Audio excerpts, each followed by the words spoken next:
En la primavera de 1946, 8 meses después del final de la Segunda Guerra Mundial, Estados Unidos toma una decisión al más alto nivel gubernamental.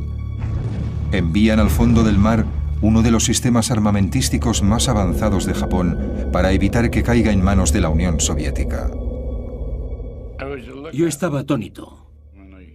Cuando lo vi por el periscopio era un monstruo, se lo aseguro. En plena guerra, los científicos norteamericanos luchaban para desentrañar los misterios de la fuerza atómica, y los nazis desarrollaban misiles balísticos que dejaban caer explosivos sobre ciudades a cientos de kilómetros. Japón también construyó un arma secreta diseñada para bombardear las ciudades norteamericanas y obligar a que Estados Unidos se rindiera. Ahora, varias décadas después, un equipo de expertos investiga por qué Estados Unidos decidió mantenerla oculta. Aquí tenemos personas que participaron en esa guerra desarrollando lo que ahora llamamos armas de destrucción masiva. El arma secreta de Japón.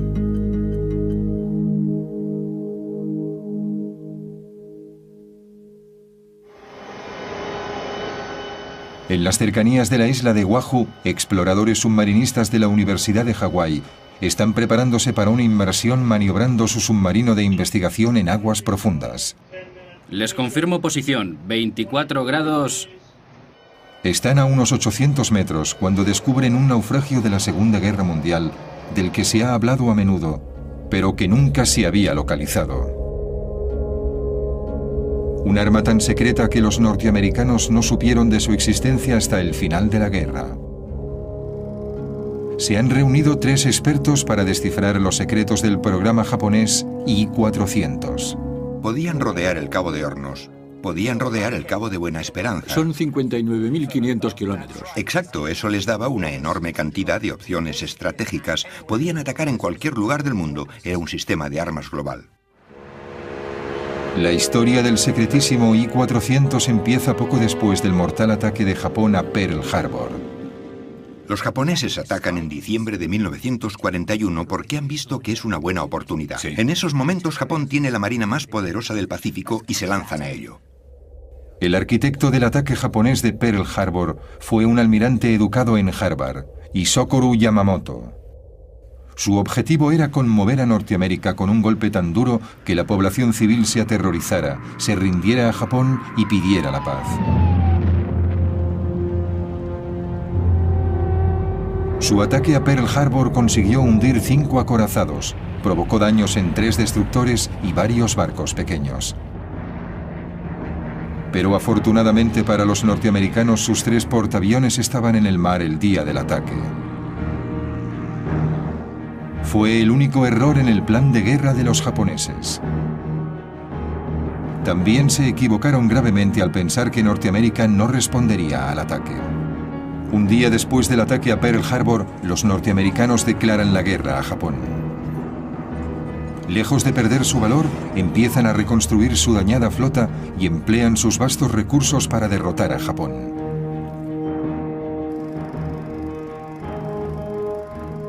Si Japón quiere obligar a Estados Unidos a negociar, Yamamoto tiene que idear una forma de mantenerlos a la defensiva, desmoralizar a la población civil y hacer que la guerra sea demasiado costosa para que puedan luchar.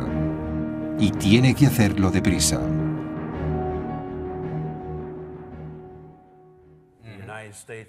Las industrias de Estados Unidos empiezan a tomar parte de una guerra basada en la economía.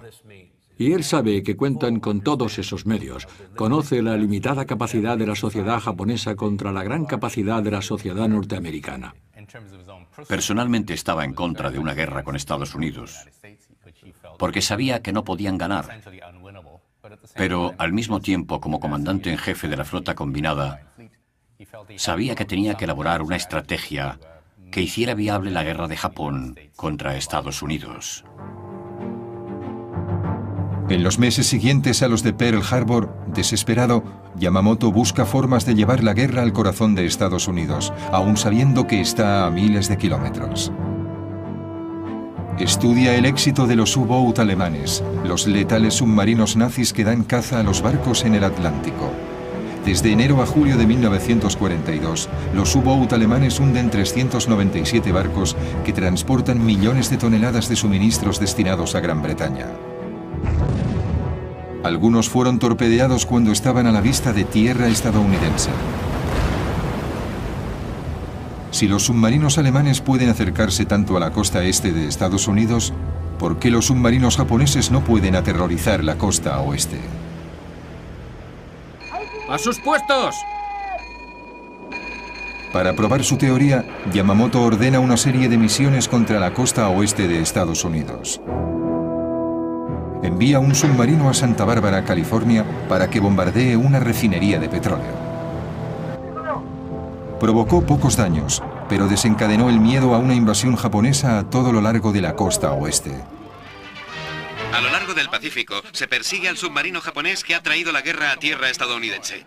En la costa, el merodeador ha atacado las refinerías de petróleo cercanas a la playa de Santa Bárbara. El trozo de una bomba hecha en Tokio produjo pocos daños, pero ha sido la primera lanzada a orillas norteamericanas durante esta guerra.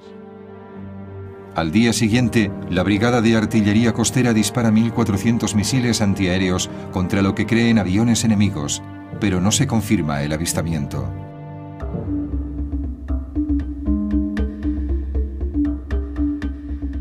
La exagerada reacción lleva a pensar a Yamamoto que una serie de ataques en suelo norteamericano puede tener un profundo impacto y tal vez impulse al pueblo a luchar. Pero para llevar a cabo este plan necesitará mucho más armamento del que puede contener un pequeño submarino. Lo ideal sería un portaaviones con una flotilla de bombarderos, pero Estados Unidos está en alerta máxima y un portaaviones no puede colarse en la costa oeste. Entonces a Yamamoto se le ocurre una idea que reescribirá las reglas de la guerra. Unirá el poder armamentístico de un portaaviones con el sigilo de un submarino y crea la superarma que necesitan los japoneses para cambiar el signo de la guerra.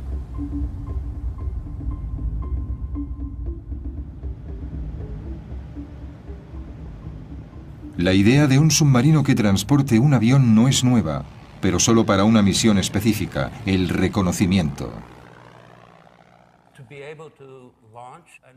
Poder lanzar un avión que vuele en círculos 60 u 80 kilómetros a ambos lados del barco amplía al capitán el conocimiento de muchos kilómetros más allá del horizonte.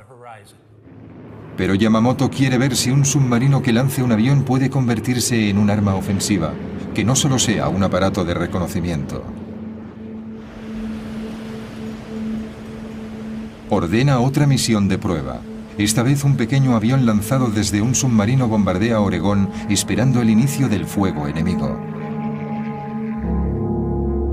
El ataque resulta fallido, pero la misión convence a Yamamoto de que un submarino puede pasar entre las defensas costeras y atacar a la inadvertida población civil.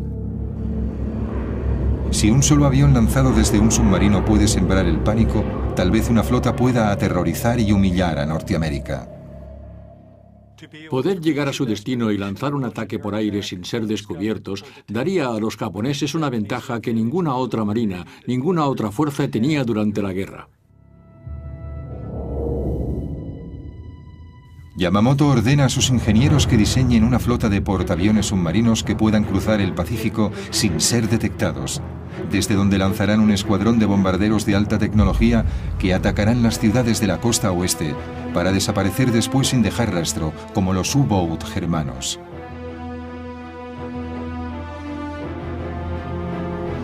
Pero Yamamoto espera más de este supersubmarino. Quiere que su nueva arma aterrorice y desestabilice Norteamérica, atacando Manhattan y posiblemente hasta la ciudad de Washington.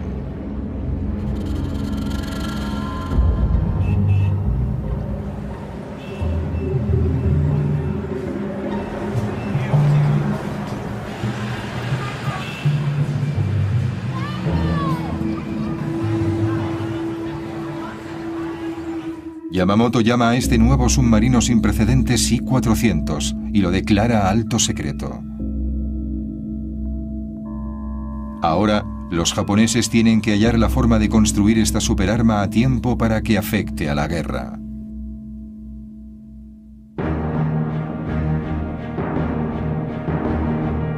Mientras los japoneses trabajan en su plan maestro, Estados Unidos acelera los trabajos para un arma secreta propia, cuyo nombre en código es Proyecto Manhattan.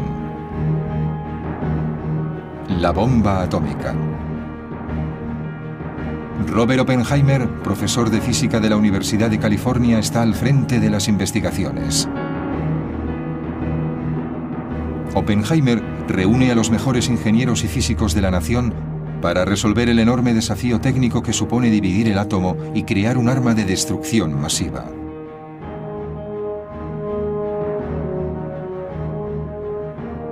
Los norteamericanos temen que los alemanes y los japoneses estén construyendo bombas atómicas, así que deben actuar con rapidez.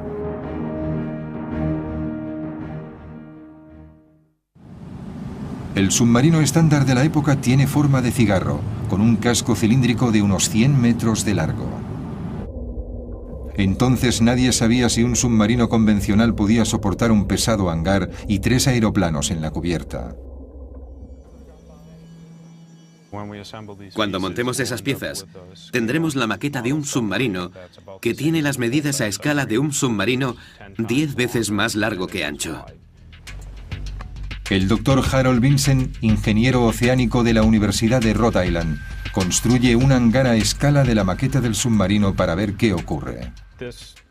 Este tubo representa el compartimiento estanco del hangar, los 3 aviones y las bombas que transportan.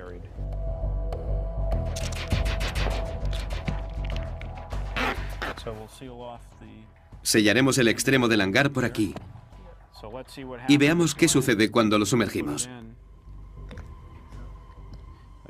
Vale. Se da la vuelta por el peso que lleva encima. Se da la vuelta y se hunde. Por lo tanto, tuvieron que idear otro método para transportar bajo el agua un hangar tan pesado con todos los aviones. Los diseñadores japoneses deben encontrar una forma de albergar los aviones sin poner en peligro el delicado equilibrio del submarino.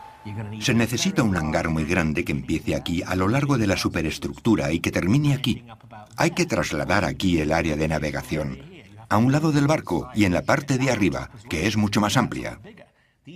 Aquí están los grandes aviones y como no es suficientemente grande se necesita una cubierta de vuelo mucho más larga y por lo tanto un submarino mucho más grande. Esto es una transformación de todo el concepto del submarino.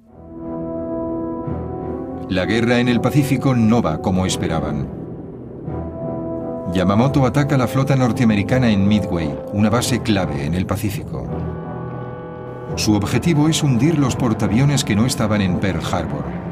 Si lo consigue, cree que puede asegurarse el dominio en el Pacífico. Durante 3 días de duros enfrentamientos, los bombarderos norteamericanos hunden los 4 portaaviones de Yamamoto. Es una derrota devastadora para Japón.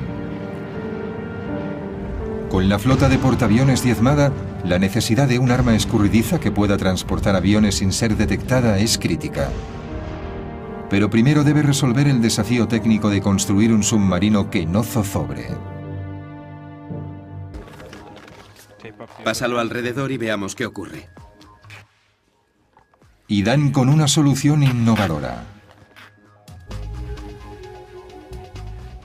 Vamos a intentarlo con este diseño de casco doble.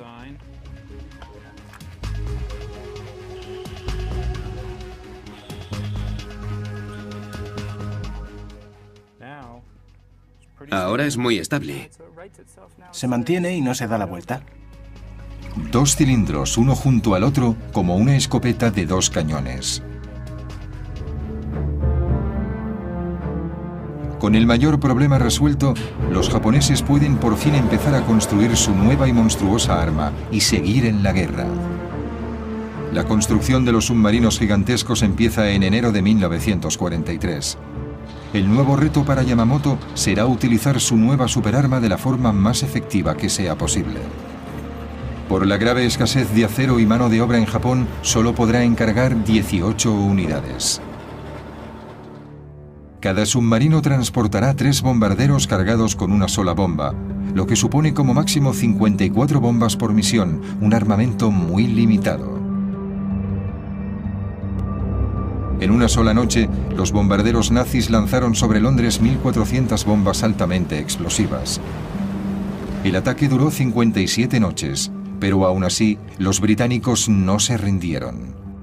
El almirante se da cuenta de que sus 54 bombas sirven para provocar daños importantes en las ciudades, pero no para minar la moral de la población. Por eso empieza a considerar otras opciones. Los japoneses buscaban desesperadamente cualquier medio de infligir más sufrimiento a Estados Unidos. Y en un esfuerzo por evitar el avance o provocar una negociación de paz, pensaron en utilizar gérmenes contra las ciudades norteamericanas. Se discutió y era obvio que la forma de liberarlos era mediante un avión lanzado desde un submarino. Para optimizar la efectividad de esta pequeña flota, los japoneses buscan un tipo diferente de bomba, algo que pueda matar miles de personas en un solo ataque para rendir a Norteamérica.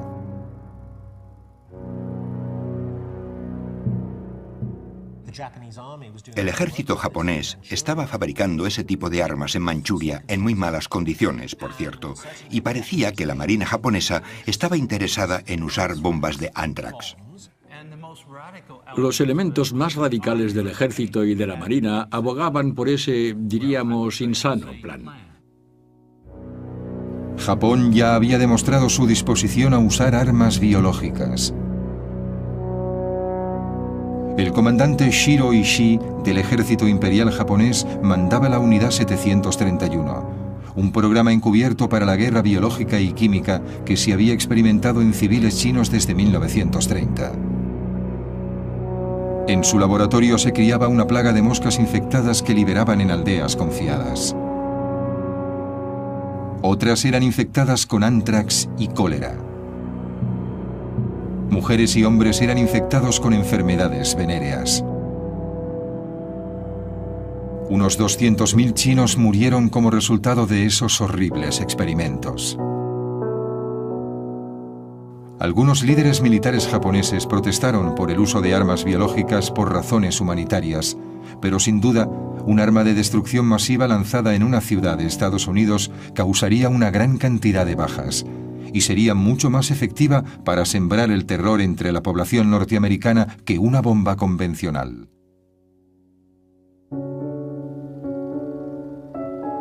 Enero de 1943. Mientras se está construyendo el primer I-400, la Marina también está construyendo un bombardero secreto que será transportado en un hangar estanco en la cubierta del submarino. El nuevo bombardero se llama Seiran, que significa tormenta en un hermoso día. Como su nombre indica, el avión aparecía de repente, como la niebla, transportado por un submarino que ascendería a la superficie cuando estuviera cerca del objetivo, moviéndose como un ninja. Por eso le llamaron Seiran. Es un nombre muy poético. El teniente Atsushi Asamura es el último piloto de élite superviviente del escuadrón Seiran. En una ceremonia sintoísta anual, tiene la oportunidad de honrar a sus camaradas desaparecidos. Recuerda la emoción de formar parte del proyecto secreto. Nos sorprendimos mucho cuando vimos el Seiran por primera vez. Pensé, ¿este avión se puede llevar en un submarino? Creo que pocas personas sabían del Seiran, incluso en la Marina japonesa. Las pruebas y los experimentos se hacían muy secretamente. El recién diseñado Seiran será una importante incorporación al arsenal aéreo japonés.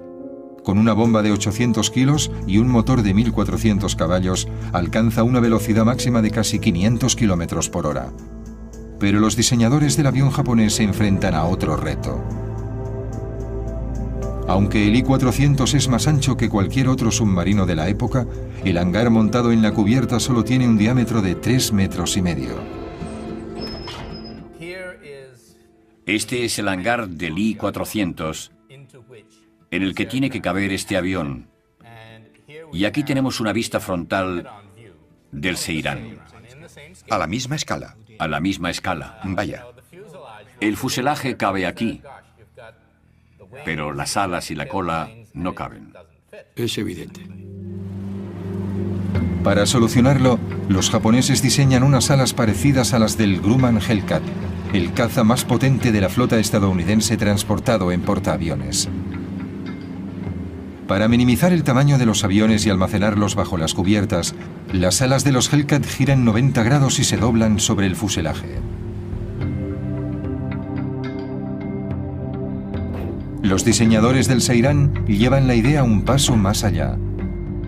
La cola y los estabilizadores horizontales se doblan para reducir la altura.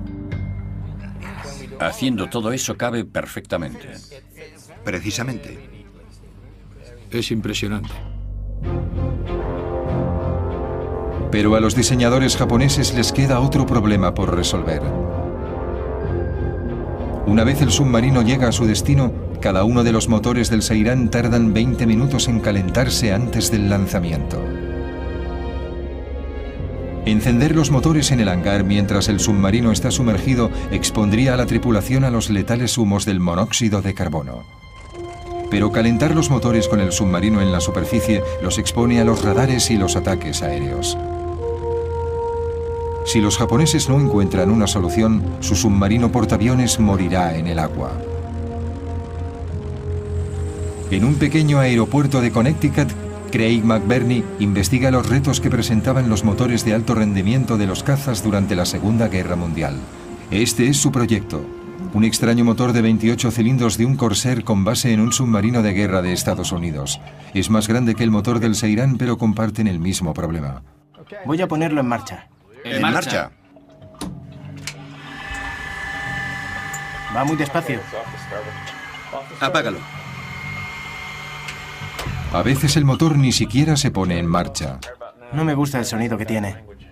Lo intentan otra vez y el motor toma velocidad, pero necesita 20 minutos para calentarse totalmente. Para la tripulación japonesa del I-400, este tiempo de espera puede suponer un desastre. Ya veis lo espeso que es el aceite, y se debe a que no se ha calentado. Ya sabéis lo justas que son las tolerancias en el interior del motor de un avión, y hay una significativa diferencia si se bombea el aceite espeso y pesado a través del motor. Depende de la viscosidad del aceite frío del motor. Pero, ¿y si se precalienta el aceite? Este es el mismo aceite que se ha calentado en el precalentador. Es casi como agua. Hay una gran diferencia. Los ingenieros navales japoneses hallan una inteligente solución, un depósito aparte para calentar el aceite del motor. El aceite caliente está siempre a punto para bombearlo a los cilindros y las válvulas. Es la misma tecnología que McBurney usa en el motor del Corsair. Dentro de este contenedor tenemos el depósito principal de aceite que alimenta el motor. Y también hemos instalado un depósito con un calentador. ¿Encendido? ¡En marcha! Así se pone en marcha inmediatamente. ¡Perfecto!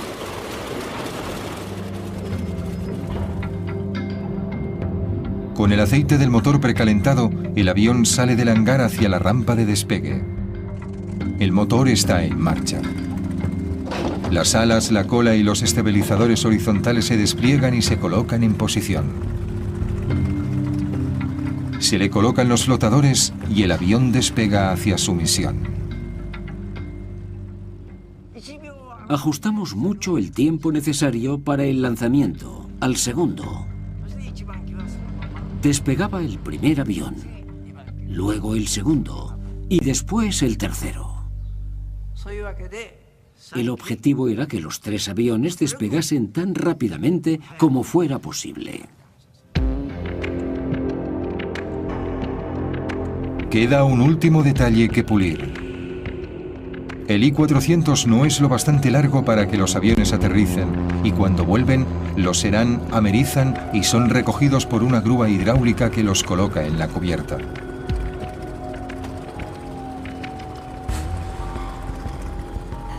Resueltos los problemas de ingeniería, parece que el programa I-400 marcha a toda vela. Pero en abril de 1943, la Marina japonesa sufre una devastadora pérdida. El objetivo de Estados Unidos es matar al almirante Yamamoto. Su avión es derribado en las Islas Salomón.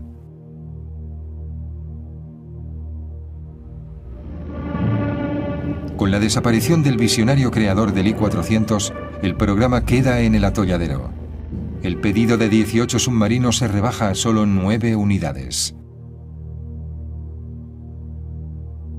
Después de la muerte de Yamamoto pasa un año y medio antes de que su innovadora arma sea una realidad. Diciembre de 1944. Por fin se termina el primer I-400. Unos meses después está listo otro submarino. Los grandes submarinos transportan 3 hidroaviones bombarderos en un hangar de 31 metros de largo. Una catapulta de aire comprimido lanza los aviones, incluso en mares embravecidos.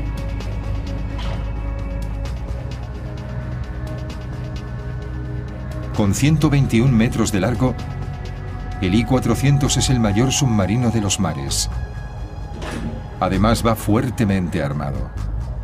En la cubierta de popa lleva un cañón de 140 milímetros, uno de los más grandes montados en un submarino. 4 cañones antiaéreos defienden el enorme barco de los ataques por aire.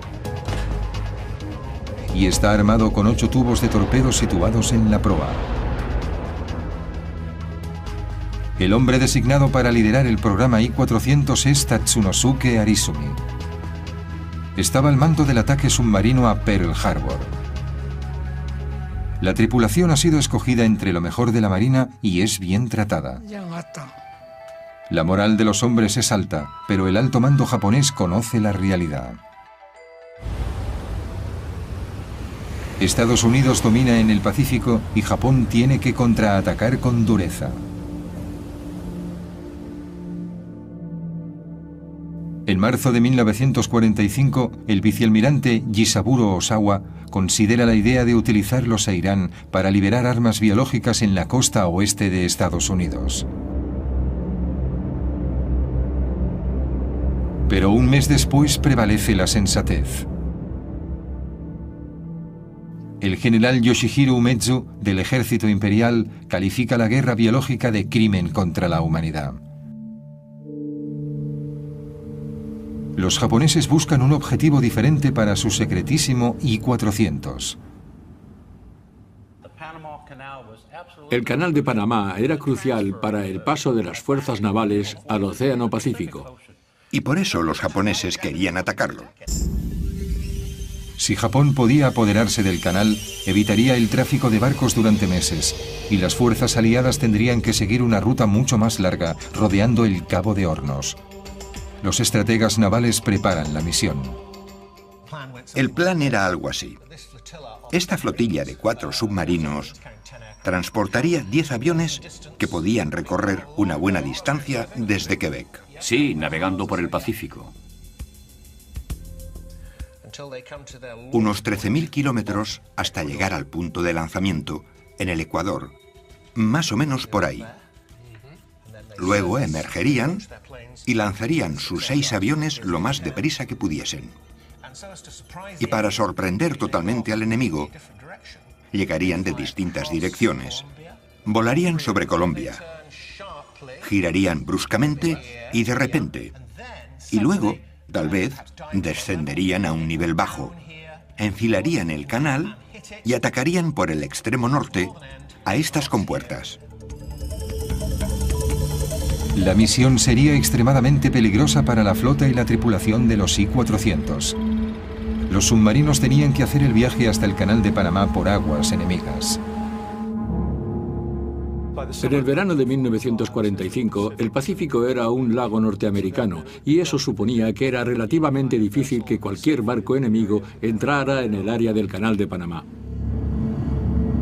Aunque los submarinos llegaran sanos y salvos a su destino, las esclusas del Canal de Panamá estaban muy vigiladas y armadas con cañones antiaéreos. Una opción era bombardear desde una gran altitud, pero eso presentaba otros problemas. Las esclusas y los muros eran estructuras de hormigón reforzado con acero de 2 o 2,5 metros de espesor. Desde 4.000 metros de altura apenas habrían visto el canal. Las posibilidades de acertar un blanco como ese eran muy pocas. Con solo 6 aviones con una bomba cada uno no había margen de error. Se les ocurrió un plan radical para asegurar el éxito del ataque. En aquellos momentos, las misiones aéreas japonesas eran llevadas a cabo por los kamikaze, misiones solo de ida, y el plan era hacer lo mismo aquí. Dada la escasez de recursos en la época, Japón no tenía más alternativa que los kamikaze.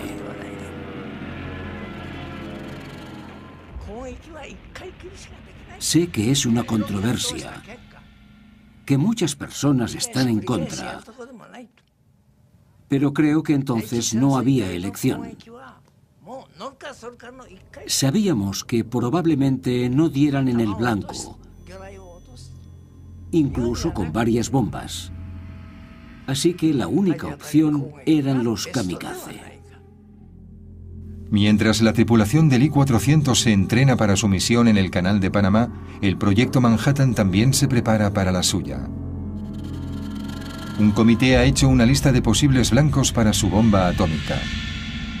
Hiroshima es una de las 5 ciudades recomendadas. Mientras cada país se esfuerza por contar con su arma secreta en la guerra, las fuerzas aliadas invaden la isla de Okinawa, a 1.500 kilómetros de Tokio. Una brutal lucha de 82 días acaba con la vida de 100.000 soldados japoneses y se destruyen miles de aviones y barcos de guerra. Parece inevitable que los norteamericanos invadan Japón y el vicealmirante Osawa vuelve a cambiar la misión de los I-400. El nuevo objetivo es el atolón de Ulithi. La enorme flota estadounidense lo utiliza como plataforma para la invasión de Japón. Ulithi era la base ideal para las unidades que atacaron Okinawa y tal vez para las que serían enviadas a la confrontación final en tierra. Seguramente desde allí también se enviaban los suministros. En la foto se veían varios portaaviones norteamericanos. El cuartel general nos ordenó atacar a todos los que pudiésemos. El plan es para los 2 supersubmarinos, el I-400 y su gemelo, el I-401, y 2 submarinos más pequeños, que salen desde Japón por separado. Luego se encontrarán en un lugar predeterminado. Antes del amanecer del 17 de agosto, Seis e Irán se lanzarán en un ataque kamikaze. Para aumentar las posibilidades de éxito, Arizumi ordena a la tripulación que enmascaren los bombarderos con distintivos norteamericanos, violando flagrantemente las reglas comunes de guerra.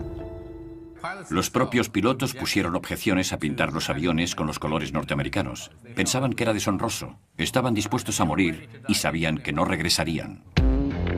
La misión estaba plagada de problemas. De camino a Ulithi, un buque de guerra estadounidense hunde uno de los submarinos pequeños. Mueren los 140 tripulantes.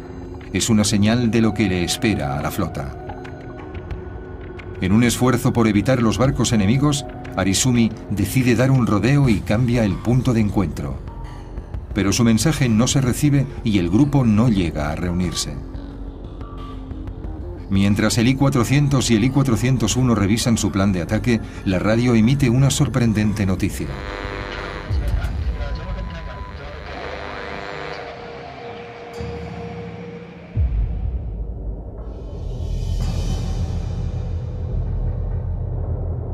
Estados Unidos ha derrotado a Japón con su arma secreta. El 6 de agosto, una bomba atómica aniquila la ciudad de Hiroshima y mata a unas 80.000 personas.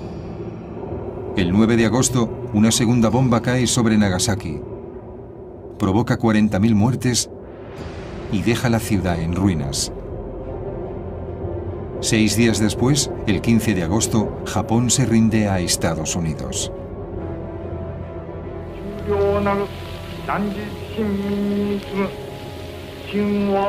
El emperador Hirohito se dirige por radio a la nación y pide a su pueblo que resistan lo irresistible, que sufran lo insufrible. El día siguiente, el 16, recibimos un telegrama ordenándonos el cese del fuego.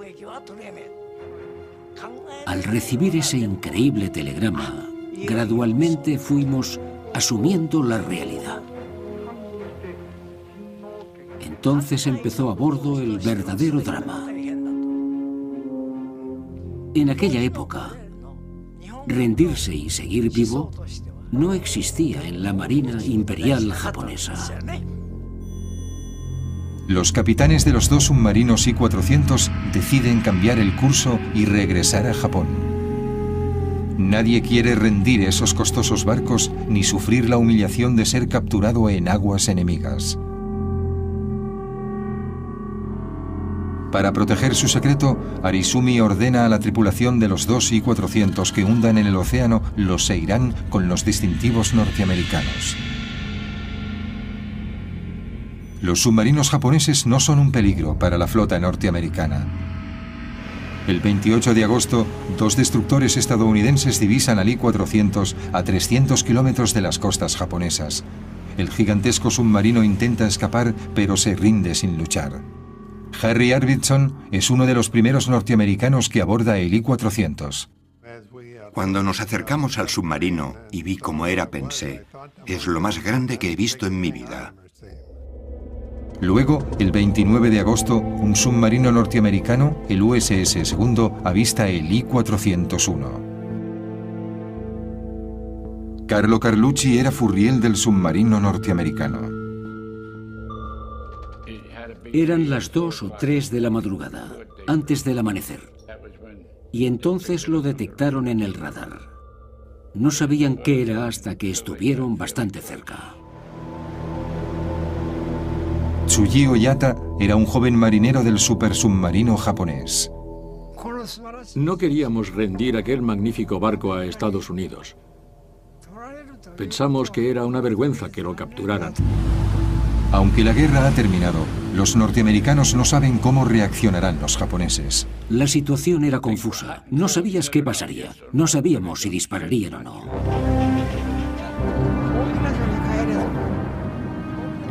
Nos dirigíamos a Japón, pero decidimos evitar que los norteamericanos se apoderaran del submarino y hablamos de hundirlo cerca de la costa. Antes de que los japoneses pudieran llevar a cabo su plan, fallaron los motores del submarino.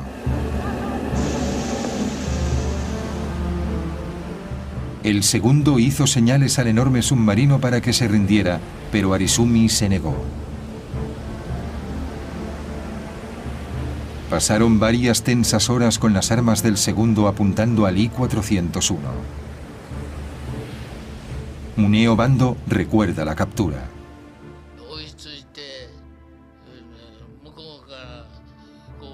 Nos apuntaron con los cañones y nos ordenaron que enviásemos un oficial a su barco.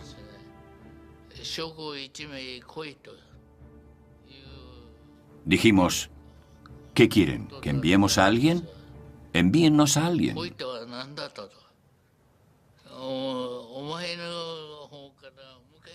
Nosotros insistíamos en mantener el orgullo y tratar de hombre a hombre.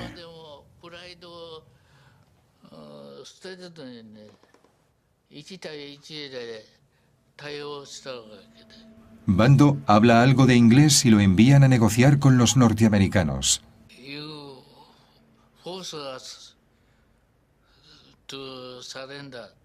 Dije, si nos obligan a rendirnos, nos suicidaremos.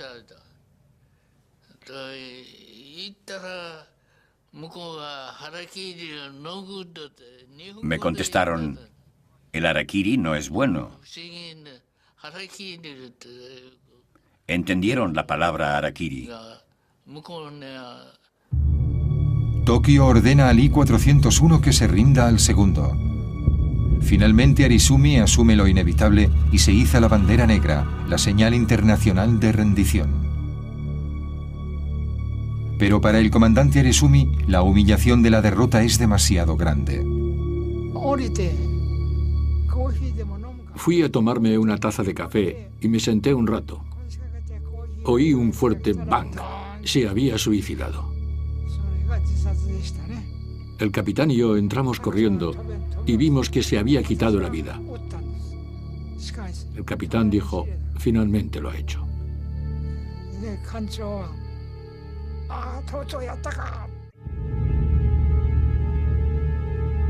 Toda la tripulación japonesa es hecha prisionera. Marineros, pilotos y personal auxiliar. Oficiales submarinistas norteamericanos toman el control del gigantesco submarino. Enseguida se percatan de que están en un barco que no tiene nada que ver con los que han visto hasta ahora. Uno de los primeros norteamericanos que abordan el I-401 es un joven marinero llamado Paul Whitmer. Inmediatamente descubre el inusual doble casco del diseño. Entramos en la sala de máquinas y había una puerta a una sala contigua. ¿Qué demonios es esto? Echamos un vistazo y vimos que había otro juego de motores. Había dos salas de máquinas, a babor y a estribor. Descubrimos que tenía dos cascos, era como dos submarinos, uno al lado del otro. La tripulación japonesa permanece a bordo y solo hay 6 norteamericanos al mando. Yo llevaba una 45, todos llevábamos una 45 y una buena cantidad de balas en el bolsillo de mi chaqueta. Si hubiera tenido que usarlas, habría disparado. Había mucha tensión. Nadie confiaba en nadie. No sabíamos qué esperar. Podrían habernos reducido porque nos superaban en número y si hubieran decidido hundir el barco no habríamos podido evitarlo. Los norteamericanos dejan las escotillas abiertas para evitar que los japoneses sumerjan el submarino y arrastren con ellos al fondo a los marineros estadounidenses. Con el paso de las horas se relaja la tensión entre los antiguos enemigos. Ahora tienen un objetivo común: manejar el submarino y volver sanos y salvos a Tokio. En la sala de máquinas aprendimos a comunicarnos con los japoneses. Tenían que enseñarnos y nosotros a ellos. Necesitábamos conocer algunas palabras para describir el motor. Era una forma de comunicación de escuela elemental. E intentábamos aprender sus signos y su vocabulario. ¿Cómo se llama esto? ¿Cómo se llama eso? Después de dejar a la tripulación japonesa en su país, la Marina decide llevar a Estados Unidos los inusuales barcos para estudiarlos. En diciembre de 1945 salen de Japón hacia Pearl Harbor. Los submarinos capturados llegan poco antes del día de Año Nuevo de 1946. La Marina de Estados Unidos no pierde el tiempo e inspecciona y estudia todos los detalles del diseño de los supersubmarinos.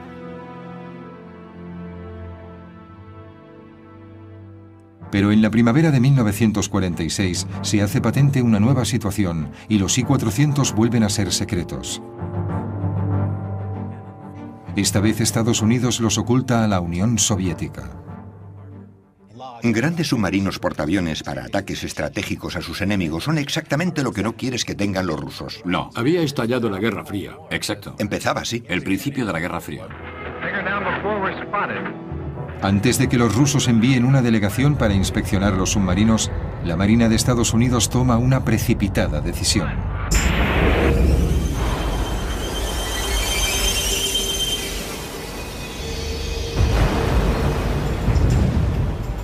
El 31 de mayo de 1946 hunden el I-401 en las costas de Pearl Harbor. 2 días después, el I-400 se reúne con él en el fondo del mar, y con ellos van los secretos de la ingeniería japonesa de la Segunda Guerra Mundial. Nadie conocerá todo su potencial.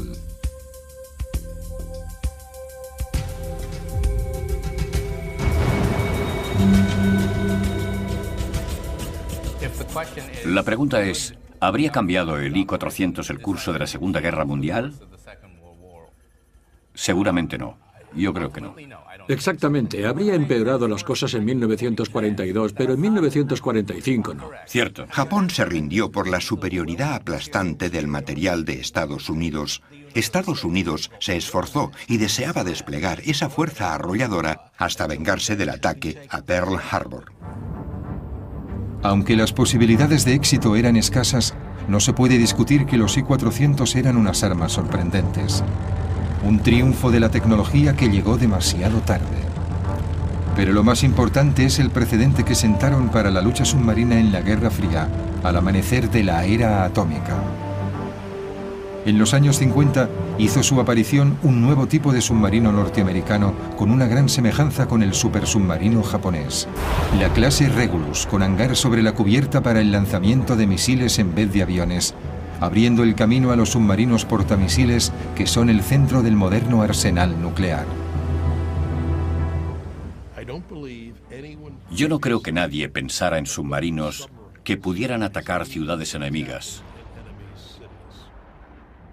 Y esa idea la vemos hoy en las armas nucleares primarias de Estados Unidos, Francia, Gran Bretaña e incluso de Rusia.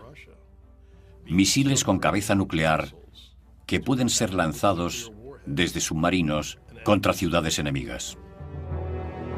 Convirtiendo los submarinos en armas ofensivas contra la población civil, los I-400 cambiaron para siempre la forma de luchar en las guerras.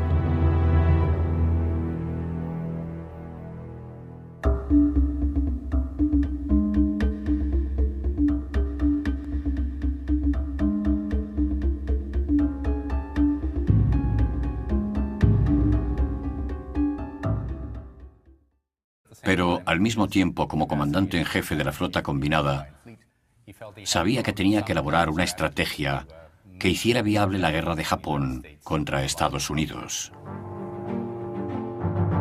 En los meses siguientes a los de Pearl Harbor, desesperado, Yamamoto busca formas de llevar la guerra al corazón de Estados Unidos, aun sabiendo que está a miles de kilómetros.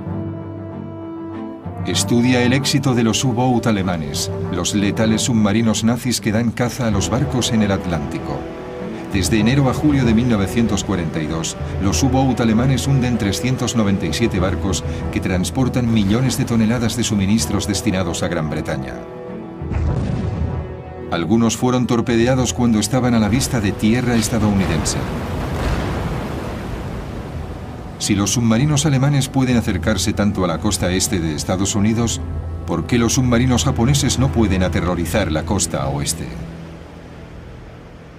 ¡A sus puestos! Para probar su teoría, Yamamoto ordena una serie de misiones contra la costa oeste de Estados Unidos.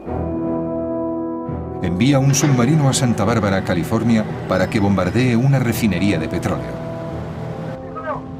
Provocó pocos daños, pero desencadenó el miedo a una invasión japonesa a todo lo largo de la costa oeste. A lo largo del Pacífico se persigue al submarino japonés. Consiguió hundir 5 acorazados, provocó daños en 3 destructores y varios barcos pequeños. Pero afortunadamente para los norteamericanos sus 3 portaaviones estaban en el mar el día del ataque.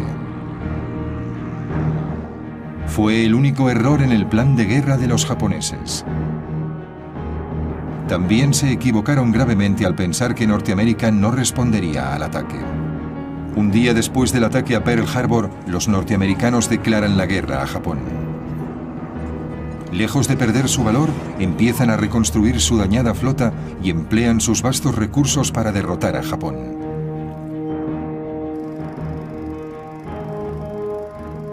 Si Japón quiere obligar a Estados Unidos a negociar, Yamamoto tiene que idear una forma de mantenerlos a la defensiva, desmoralizar a la población civil y hacer que la guerra sea demasiado costosa para que puedan luchar. Y tiene que hacerlo deprisa.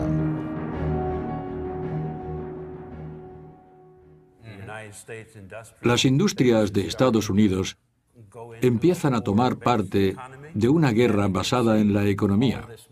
Y él sabe que cuentan con todos esos medios. Conoce la limitada capacidad de la sociedad japonesa contra la gran capacidad de la sociedad norteamericana. Personalmente estaba en contra de una guerra con Estados Unidos, porque sabía que no podían ganar.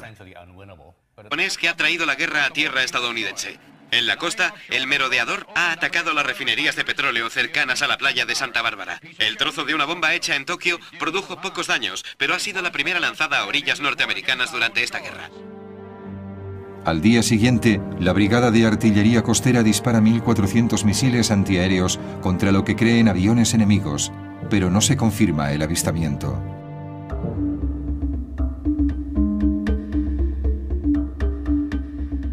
La exagerada reacción lleva a pensar a Yamamoto que una serie de ataques en suelo norteamericano puede tener un profundo impacto y tal vez impulse al pueblo a luchar. Pero para llevar a cabo este plan necesitará mucho más armamento del que puede contener un pequeño submarino. Lo ideal sería un portaaviones con una flotilla de bombarderos, pero Estados Unidos está en alerta máxima y un portaaviones no puede colarse en la costa oeste. Entonces a Yamamoto se le ocurre una idea que reescribirá las reglas de la guerra. Unirá el poder armamentístico de un portaaviones con el sigilo de un submarino y crea la superarma que necesitan los japoneses para cambiar el signo de la guerra.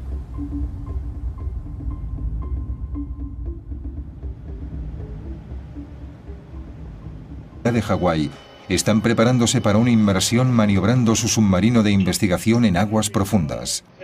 Les confirmo posición, 24 grados... Están a unos 800 metros cuando descubren un naufragio de la Segunda Guerra Mundial del que se ha hablado a menudo, pero que nunca se había localizado. Un arma tan secreta que los norteamericanos no supieron de su existencia hasta el final de la guerra. Se han reunido 3 expertos para descifrar los secretos del programa japonés I-400. Podían rodear el Cabo de Hornos. Podían rodear el Cabo de Buena Esperanza. Son 59.500 kilómetros. Exacto, eso les daba una enorme cantidad de opciones estratégicas. Podían atacar en cualquier lugar del mundo. Era un sistema de armas global. La historia del secretísimo I-400 empieza poco después del mortal ataque de Japón a Pearl Harbor. Los japoneses atacan en diciembre de 1941 porque han visto que es una buena oportunidad. Sí. En esos momentos Japón tiene la marina más poderosa del Pacífico y se lanzan a ello. El arquitecto del ataque japonés de Pearl Harbor fue un almirante educado en Harvard, Isokoro Yamamoto. Su objetivo era conmover a Norteamérica con un golpe tan duro que la población civil se aterrorizara, se rindiera a Japón y pidiera la paz. Su ataque a Pearl Harbor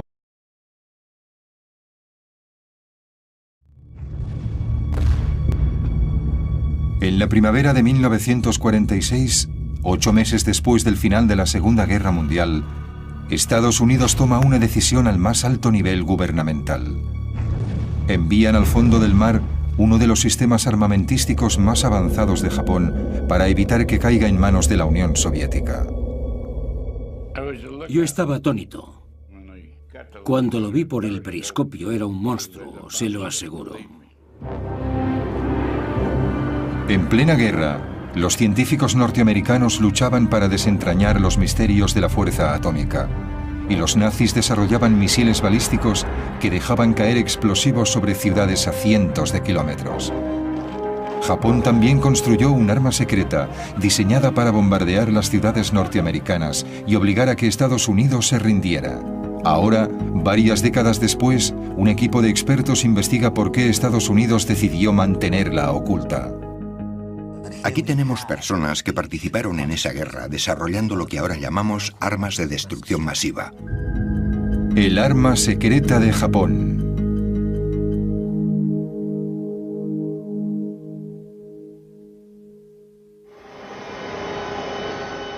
En las cercanías de la isla de Oahu, exploradores submarinistas de la Universidad